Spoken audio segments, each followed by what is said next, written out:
When I was a couple weeks short of my 70th birthday, I started thinking about my mother's mother, who lived to be 100, and her mother, who lived to be 102, and my father, who lived to be 90, longer than anyone we had ever heard of in his family. I began to think that maybe our generation could be the first to routinely live to be 100. When I talked about this at family dinner one night, my granddaughter, who was 5, said, "What are you going to do for the next 30 years, Grandpa?" Hello, I'm Dr. Janet Price. And I'm Gregg Kaloust. And we are Oldish. And this is our podcast, Oldish. If you're oldish or know someone who is, please join us every week for conversations amongst ourselves And our special guests about what it means to be oldish in the 21st century. If you ever wonder whether you're getting old, you're oldish. What are you going to do for the next 30 minutes? Hi, I'm Greg, and I'm oldish. Hi, I'm Janet, and I'm oldish. Welcome to this episode of our podcast, Oldish, Conversations on Aging in the 21st Century. Greg and I are so excited to have our dear friend Leslie Ross-Degnan join us once more. So you know that we're going to be talking about a book, and we're very excited about this book and what it touches on regarding aging and our experience of being oldish. It's All the Lonely People by Mike Gayle. And just want to say, spoiler alert, if you haven't read this book and you don't want to hear everything about it, you might want to turn this off, go read the book, and then come back to us, because we are going to talk about the whole book and the whole story, and there's some big surprises in it. So, Leslie, I guess I'll hand it over to you. Hi, I'm Leslie, and I'm oldish too. Thanks for that nice introduction, Janet. And as Janet mentioned, we're reading a book called All the Lonely People by Mike Gayle. I'm going to tell you a little bit about Mike Gayle, the writer, as I usually do, and then a brief synopsis of this story. Mike was born and raised in Birmingham, England. He's English. His parents, though, were from Jamaica. And the main character in our story is Jamaican. But about Mike, after he graduated from the university with a degree in sociology and moved to London, hoping to become a music journalist. Instead, this is an interesting switch, he ended up as an advice columnist for a teenage girls magazine. And he followed that up with becoming a features editor for Just 17. You probably all remember those teen magazines. This is an equivalent of 17 magazine. Just 17 magazine was one of the UK's leading teen girl magazines. And since those early days, Mike has gone on to write for a variety of publications, including the Sunday Times, The Guardian, and Cosmopolitan. He became a full-time novelist, though, in 1998, following the publication of his Sunday Times bestseller, My Legendary Girlfriend. That was his first novel. It was very well received, and critics hailed it as a frank account, quote, of a hopeless romantic. This title earned him a reputation as a chick lit writer. Maybe those years as an advice columnist for teens might have added to this title, but I think he's more accurately described as a popular fiction writer. In an interview that I watched with Gayle, he described his common themes in his novels as being about ordinary people leading ordinary lives. And that's true for this novel. But I have to admit, I haven't read any other of his novels. I've read synopses of them, but I haven't read the whole novels. So All the Lonely People, which we're discussing today, was written in 2020. As I said, he wrote his first novel in 1998. It was written in 2020, which is during the pandemic. So it's no surprise that this novel's about loneliness. In 2020, the whole world was lonely. Now, in 2025, there's still a loneliness pandemic among the oldish population, retired, elderly, widowed people like Hubert, our main character. So I think it's still a relevant issue to explore. If you want to read more about Mike, I'm going to stop there. Mike Gayle, you can go on his website. Yeah, Mike Gayle, .co.uk. So watch some of his videos. You can even sign up to take one of his novel writing courses, which is for beginners. It's a one-day course called Getting Started with Your Novel. I'm just going to give a brief synopsis of All the Lonely People for those of you who haven't read it, or if you're in the middle of it, or if you're going to read it. So our main character, Hubert Bird, I thought that was an interesting name. is an immigrant from Jamaica living in England. He's a widower. He lives alone with his cat. His daughter, Rose, lives in Australia and calls him once a week to see how he's doing. And because he doesn't want her to worry about him, he makes up stories about his friends, all the friends that he has in his little town, and all the great things that they're doing, all the fun things that they're doing. But in reality, Hubert is a very lonely person. He doesn't have any friends, and he hardly ever leaves his house. When Rose says she's coming to visit him, Hubert feels like he has to make the stories he's been telling her a reality. And he'll have to make friends fast and get a life. And so that's when the story accelerates. This book actually addresses the question, how does the oldish person become so lonely? We're going to explore some of these themes in the context of this novel.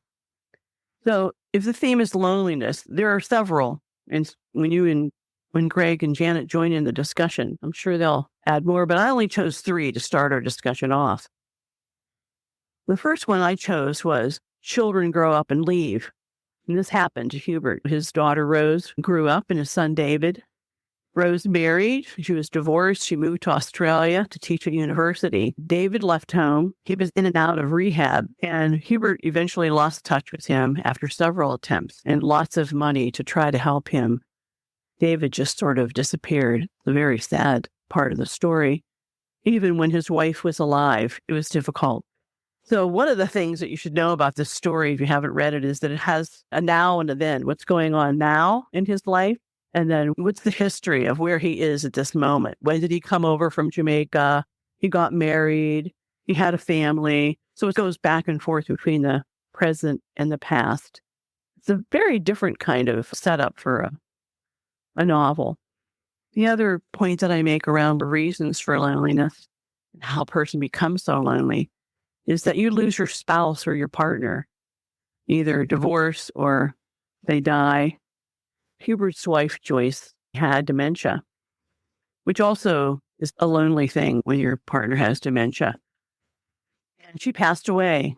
And he had some friends from Jamaica there, his friend Gus, and a few other guys that he stops and has a drink with now and then when he first came to England. But he lost contact and isolated himself from them when he had to care for his wife. And then the other one that I think is really relevant to the story is the isolation or fear one feels as an immigrant or a person of color. There are a lot of racial issues raised in this novel that I think were relevant to Hubert's loneliness, for sure, throughout the novel. For one example, when he decided to visit a community center for the first time, he noticed that everybody else was white. He was the only person of color. And so he leaves, but he was uncomfortable. Nobody really talks to him. But he comes back later and tries again. This time he tried to be a little more talkative, but he felt that people were either too busy or suspicious, or this one was kind of funny, too deaf to make friends.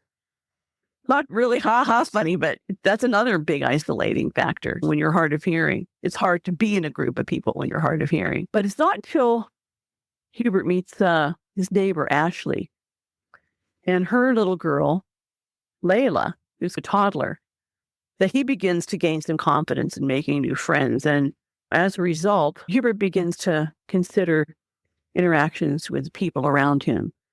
He also meets Emile, who's the courier who delivers parcels, who sometimes asks Hubert to keep a package for their neighbors. And he used to refuse in a really grumpy way, but now he reconsiders and says, yes, I'll take that package. Tries to put himself in Emile's situation, who's also an immigrant from Latvia. And he even asks him in for a drink or water or something. One of the things, Leslie, that I think maybe includes all of your 3 loneliness causers is a lack of purpose that comes with each one of those 3 things. But especially it comes with retirement and your spouse is gone, your kids are gone, the whole empty nest thing. And then if your spouse is not there anymore for whatever reason, he had retired, so he didn't have his daily job to go to.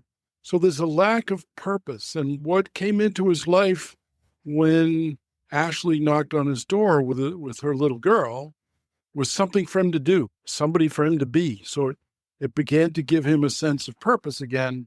She asked him what is almost unimaginable for me as a grouchy old man living in a neighborhood would be for a neighbor to knock on my door and say to me as a real stranger, and I mean that in the sense that he didn't know me, not that I'm strange, but there's a strange old man living next door, knocking on the door and saying, I need to go to a job interview. Will you watch my baby for an hour? That was a bit of a stretch, I think, but the story totally required that to have happened because it was her trust in him and her treating him already like he was her grandfather, even though they really had just met. So the leap of faith of the youth in giving the grandfatherly old man a purpose. And those of us, all three of us who are grandparents, and anybody out there listening who's a grandparent, that's where a whole lot of my sense of purpose comes from. I've got grandchildren. I got to take care of them. I have to have a meaningful relationship with them. And he didn't have any actual grandchildren, but he took over that role just like he was born to do it. Yeah, I think it's such a timely topic, loneliness and all that happens for each of us at any stage of life. I wanted to see what some experts were writing about loneliness, and I happened to read an article in the Psychology Today magazine, and it talked about how there's 3 levels of social needs that need to be met to lead a fulfilled life, and this Hubert and Ashley fits into one of them. The first one is to find a few close confidants who can provide a sense of intimacy and support. And that might have been Ashley, and then later others as they came on the scene. Then 2, a broader social network for friendship and others, which we are contributing to. So again, Ashley provided that in a way of him being able to be a grandfather and help with the child. And then the third one is a connection with our community where we are contributing, and it helps derive a sense of respect. And of course, there was a part of the book where they create the what was it called? A campaign to end loneliness. So I think that fits into there, like connection with our community. So they created this new idea. But one of the things about the article that I found really interesting was that it says that studies show that older people are not more likely to struggle with chronic loneliness than other age groups, but that older people have more difficulty climbing out of social isolation compared to younger people. It made me wonder how much research Mike Gayle might have done around, because the book definitely captured those 3 levels of social needs and captured that it's not isolated to older people to feel lonely, but that there are specific things, as we've been talking about, that can contribute to loneliness in older people. You're referring to things like either poor health or taking care of a loved one. Like, for example, in the story when Hubert was taking care of his wife when she had dementia, that really isolated him, and it really led to a profound loneliness that he was feeling. But also being unstable on your feet, needing a walker, not being as physically active as you used to be, or bad weather. Like, we're all experiencing that right now. I mean, I've fallen 3 or 4 times and I don't want to fall again, and I'm a little bit scared of falling. But yeah, that definitely contributes to isolation, which, contributes then to being lonelier. But the point of community I wanted to address too. And the way it happened in the novel was really gradual. Once he opened the door, almost literally, to Emil and also to Ashley, it's like a physical opening the door, but also an emotional opening of the door and letting someone in physically, but also emotionally letting someone in becomes cumulative almost. Like, once he opened the door to Ashley, he had broken the ice of feeling isolated and had a very good experience, and then opened the door to Emil.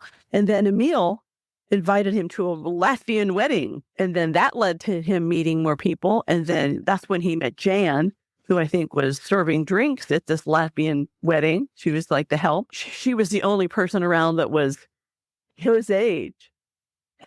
And which is another issue. So you go to these events and everybody's so much younger than you and you're looking for a peer and not always finding it because other peers probably spending more time at home as well. One of the things that is an interesting distinction is being alone versus being lonely, or being contemplative, spending time by ourselves, finding that balance. Hubert presented this character that was out of balance. He was alone, but he was lonely and isolated. And I think then for oldish people, like you said, Leslie, as far as, do you have physical limitations? Do you have mental limitations? Do you have any kind of limitation to be able to be part of a community and part of your tribe and part of your peeps? One of the things, the article, and I just want to say the name of the article is How to Avoid Feeling Lonely in Later Life. It came out in August of 24. One of the things it talks about is things that people can do as they're aging. You can do it when you're younger too, but when you're aging, as far as volunteer opportunities, and that can bring in the wealth of wisdom that we have, that we bring into our oldishness. So volunteer opportunities, places of worship or community centers for that socialization piece. There was a quote in the article that said, "It is the joy of the time we spend with others that makes life worthwhile and that gives us a reason to look forward to each new day." Yeah, and back to what you mentioned, Greg, about purpose. I think that it's really important to find some kind of purpose in your life. That if you don't have that, you don't wake up in the morning to do something or to greet somebody. And I think that that's what Ashley brought into Hubert's life too, when they were having a conversation about how lonely people can be. She just came over for coffee or something, and they started talking about how isolated elderly people can be. And there's such a pandemic of loneliness. I think she's compared it to cancer, like more people die of loneliness than cancer. I haven't seen the statistics on that, but it was just a pretty powerful statement to just think about how bad it was. And then they decided together to start this campaign, right? And that gave him so much purpose, more, in fact, than he was really looking for, I think. Well, it made me think about that we talk about in all parts of life, the need for us to be in a challenge learning zone, to not just stay in the comfort zone. And that I think that that can be maybe a definition of old versus oldish, that we're staying in the comfort zone so much that we don't push ourselves or allow ourselves to be pulled, which is like Hubert's situation. He got pulled into this, but he accepted that challenge. And that made all the difference for him, as waking up and realizing he was really lonely. He hadn't even realized it. Yeah, and he had to do something about it. Doing something to help yourself, even though it's way out of your comfort zone, is a part of the purpose issue, and helping others do the same thing. I think the writer led up to that whole thing pretty well. And then they started their little campaign. And boy, did Hubert ever get out of his comfort zone. He was elected president of the campaign. He had interviewers that was the face of the campaign. And that was pretty dramatic. Well, it makes me think about us three and what our experience is and has been as we're oldish around loneliness. I wanted to throw that out there. I can start and just say that I find that as I'm aging, I think that some of the fears that come up around how long will my body hold up for me, and making sure I have that balance between alone time and social connection, is sometimes so, even that experience feels so isolating. It's like, is anybody else feeling this? Is anybody else experiencing this? And knowing that we all experience aging in our own unique way. I also think that with loneliness and aging is when so for me, being a mom, working professionally, there was so much that took up all of my time and thinking and processing. And then as my children have grown up and moved into their adult lives and I'm working less hours, there's more time to figure out how much of that time do I need for myself just to rejuvenate, and how much time do I have to be social and to make sure that I keep on doing that. I think one of the things about Hubert's loneliness is also fairly common in that his communities repeatedly dissolved. So the part about using community to not be lonely, when he was an immigrant and suffering the racism around his skin color in the part of England that he was living in, he was actually in some fights at work and so on. He gravitated toward a community of other immigrants of color from the West Indies, around the Caribbean. None of them were identified, except for Gus, as from being from Jamaica, but from that same general vicinity. So he had a community, but then it kind of dissolved on him almost when he wasn't looking, because he was separated from the community by taking care of his wife as she got sick. And all of his time and attention was taken up taking care of his wife. And he made a choice that I saw my father do it, just withdrew from a lot of other people because he didn't want people come in the house, didn't want people to see my mother the way she was, and so on. So he kind of withdrew from that. And by the time he was able to look back in, that community had dissolved. People got sick, they moved away, people died, life happened to a lot of people. And so that community dissolved on him. And then he did it again when something happened after he had reconnected, after his wife passed away, and he reconnected again. Then the community that he had reestablished to a certain extent dissolved on him. He lost touch with his best friend, Gus, forever, didn't even know where Gus was. And Gus showed kind of an extreme example of never having put together the family type of community, where the author made a big point of the story that Gus passed up opportunities to get married and have a stable life because he kept on being a player. He was with one woman after another. Well, Gus had no family to support him as he aged and as his life purpose changed with his retirement and so on. So Gus kind of dissolved into just almost a quintessential old man living in squalor because of the choices that he had made in his life. So the communities kept forming and dissolving and forming and dissolving. And one of the points of the book is that forming a new community takes you out of your comfort zone, going out and looking. And Hubert specifically went out looking for community because his daughter was coming, and he had been telling her for years that he had this community. He had friends at the senior center and other people that he knew. And then when she said, "Okay, Dad, I'm coming to see you," he went, "Oh," because he had made all those people up. So he went out specifically in search of a kind of a replacement community. Takes a lot of work to build that up. One of the points that the novelist made is that once you make the effort, it's not as hard as you thought it was going to be, but it's often unexpected. So he went out looking for 3 old people to match the descriptions of the people that he had been telling his daughter that he was hanging out with, and instead found this young woman with her baby and an immigrant guy and an older woman and some other characters. And then suddenly they became the focus of an explosion of community around their little Texas that even included the city council and everybody else. I think that's one of the points that the novelist is making, is make the effort, because your anticipation was probably wrong. Rose created an impetus for him to go do it, or he made Rose the impetus for him to go do it. I mean, on some level, he must have known that he had to get out there in the world. Well, it's such an interesting point about community and communities coming and going and reinventing communities or finding new communities, because it makes me think about, so one theme in the book was that his son struggled with addiction. So as a parent of an adult child who struggles with addiction, you have to think about, or what happens often is there's sometimes shame. And so you just don't want to talk about it. That's isolating. And then maybe, hopefully, you got to a place, and this didn't happen for him in the book, of finding a community who can understand what you're going through. So other parents of adult children with addiction struggles. And that makes me think about that as we move through our aging process. So, for example, you're losing your partner because they die. So you might want to find a support group for widows or widowers.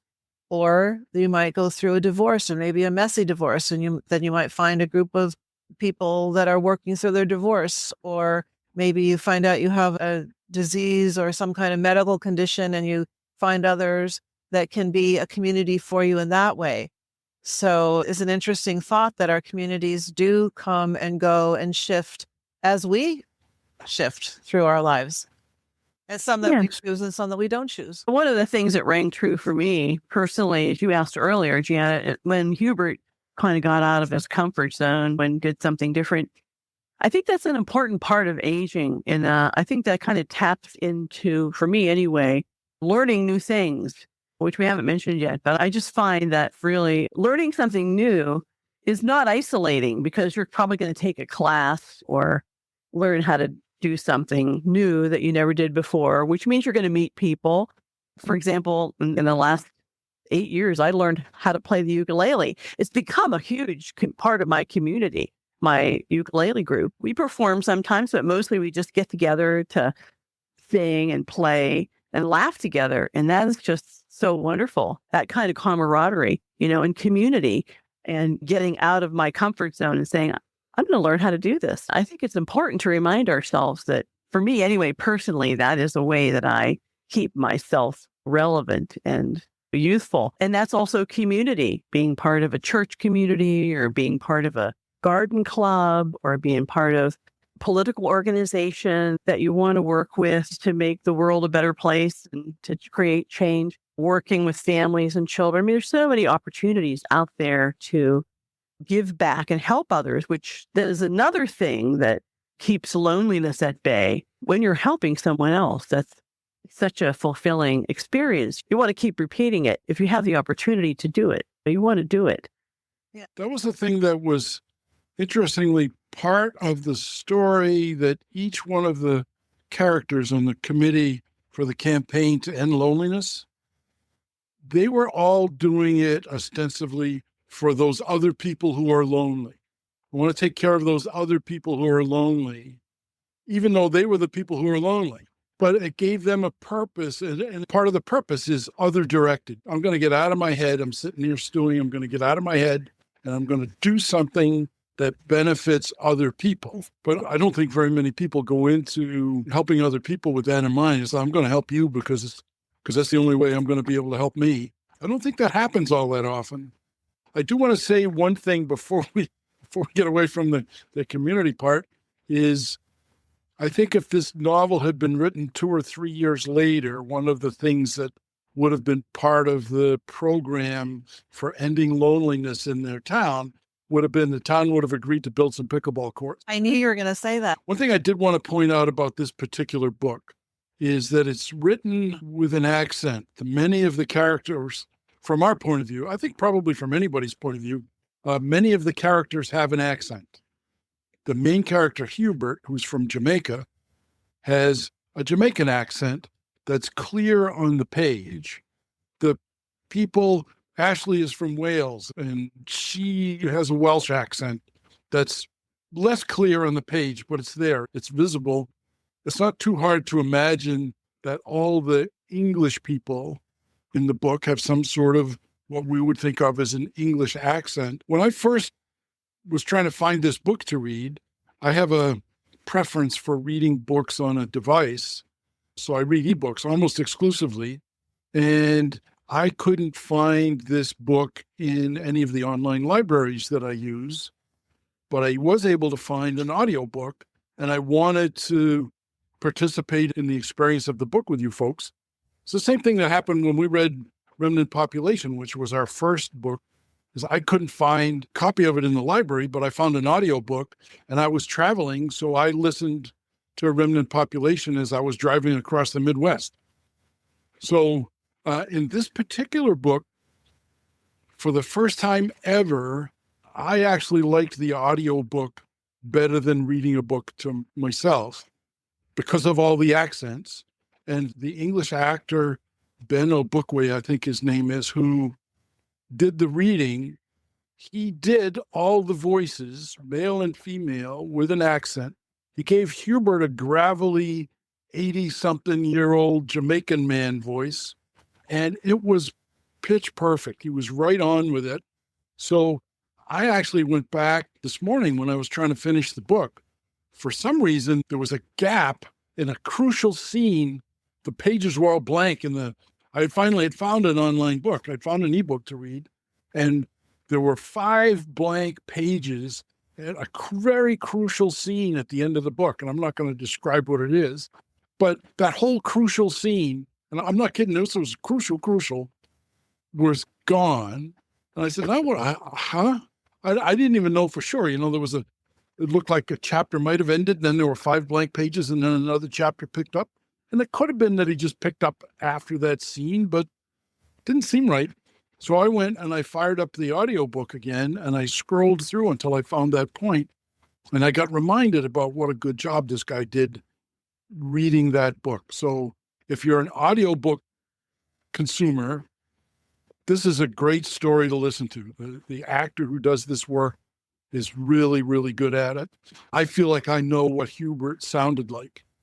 He also did something, one of the reasons I don't listen to audiobooks is that he decided that he needed to feminize his voice every time he was speaking in dialogue. And that never works. To go from a gravelly old man voice into, oh, and it was my friend. And it sounded about as good as what I just did. So I liked it. I listened to the audiobook also. I know that we're running low on time. So any final comments about this book? I know we could talk for a couple more hours, but any more thoughts right now? I just wanted to raise the situation of fear among the lonely and being vulnerable and being preyed upon by others, because there was a scene in the book where Hubert's house was burgled. And I think it really threw him, but really upset him. And I began to think about how people get scams on the phone or on the computer or in the mail. It really kind of touched on that. And I thought that was interesting. It makes me think about dating sites and how for older people that go on a dating site that sometimes are more susceptible to those kinds of scams, because there are younger people, often younger men, who are looking for older women who are lonely. And if they're also wealthy, then they can get preyed on. I know one person I knew who that happened, and that older woman gave this younger person a lot of money without knowing him. And I believe a lot of the source was loneliness. Yeah, interesting. It's easy to think a scammer is your friend. That's what they're playing on. There's one thing, though, about what you were saying about that scene that I think that the writer did a remarkably good job on, in that Hubert going through the mess in his house where the people had gone through the drawers and stuff was strewn about and things thrown on the floor and so on. The writer encapsulated Hubert's grief over this kind of tragedy as his wife's engagement and wedding rings were gone. And so Hubert sat down on the bed, and that's what got him. You can stand getting kicked in the teeth over and over again, but that crystallized that how hard that was for him to feel that somebody had been in his house, and that's what they had taken from him, was his wife's engagement and wedding ring. I thought that was really touching, the way that he brought Hubert's feelings in that moment into focus around those two things that were really precious to him. And what Hubert said was all that he had left of her. Yeah. And this is the scene where he begins to face some things that he was in denial about. Once again, we didn't do it for many of the books that we read, but I want to be explicit about this book. I really recommend this book. If you're sitting around the house, read this book instead of watching a Hallmark movie. It's way, way better. Or before or after. No, definitely instead of. Yeah, the characters were really interesting. No question about that. Yeah. And lots to think about around loneliness and oldishness. Yeah. And listen to it. I may change my mind about audiobooks now. I found out that Ben Onwukwe, when I looked him up, I found out that he's read a whole bunch of other books, including by one of my favorite science fiction authors. I've already started listening to that one. I think audiobooks have a very wonderful place for one way to read a book. I always feel like that this person has come and sat down next to me and is entertaining me by reading this book to me in the most wonderful, beautiful way possible, with different voices and accents. And so I feel like it's this big treat that someone is right there kind of entertaining me with this book. Yeah, especially when you're traveling. It's great to listen to. I want to encourage all of our listeners to be hopeful in the face of loneliness, that it's there, it's a part of our lives, and we can figure out how to look for that balance in real ways between alone time and time with others and doing things that benefit others and benefit ourselves. And so it's an important topic for us oldish people. Yes, it is. And we touched on a whole lot of those ways to manage loneliness that Hubert did in this novel. So, yes, I agree. Yeah, Hubert tried them on. So Yeah. thank you, Leslie, for joining us and bringing your wisdom and your wonderful presence. And thanks, Greg. And we will be in touch about what our next book is. And our next few books, we might be able to announce that pretty soon. Yes. And thanks again to you both. I would never have read this book if Leslie hadn't chosen it for this. And I'm really glad to have read it. And I'm glad to have had the opportunity to sit and hang out with you two for a while talking about it. So once again, and thank you both. And I look forward to next time. Me too. Me too. Bye. Bye, Janet. Bye, Leslie. Bye, Greg. Bye, Janet. Bye, Greg. Bye, Leslie. That's it for now. Thanks for listening. We sure had fun and learned some things. We hope you did too. You can leave comments or requests for topics or guests on this or other episodes at www.oldish.me. There's a link there too if you've wondered how you can help support our podcast. If you like what you heard today, please tell a friend and rate and review our podcast on Apple Podcasts or wherever you listen to podcasts.